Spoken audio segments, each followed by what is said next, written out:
Have you ever got overspray on something you shouldn't have and trying to figure out how to get it off without ruining the paint? Well, today's your lucky day because we're going to show you how.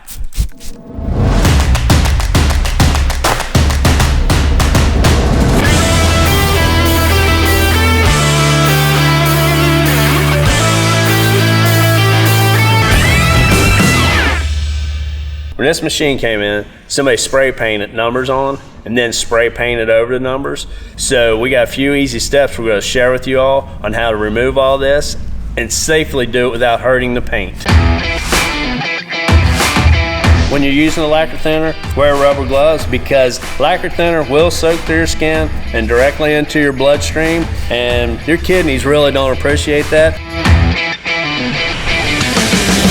We're going to lightly dampen the rag with lacquer thinner to wipe over the spray paint, which will loosen it up a little bit. Be careful, don't go too far because you might get into the existing paint.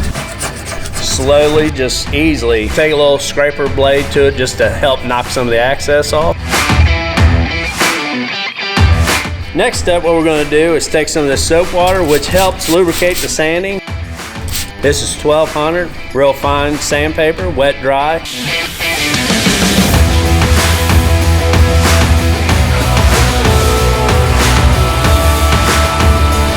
We're on our last step. We're going to take this buffer and a micro compound and we're going to buff this hood and make it look just like new.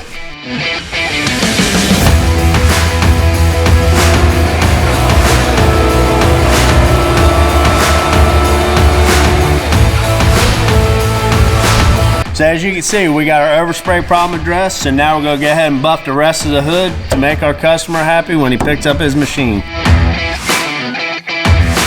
You don't have to paint a machine to make it look awesome, so for any of your refurbished needs, give us a call here at Newman Tractor, and please don't forget to share, like, and subscribe, and don't forget to look us up on newmantractor.com. We're going to fix the problem for them regardless how we intro this. Start one more time, guys. You got me all perked up. Have you accidentally got overspray on something that you should have?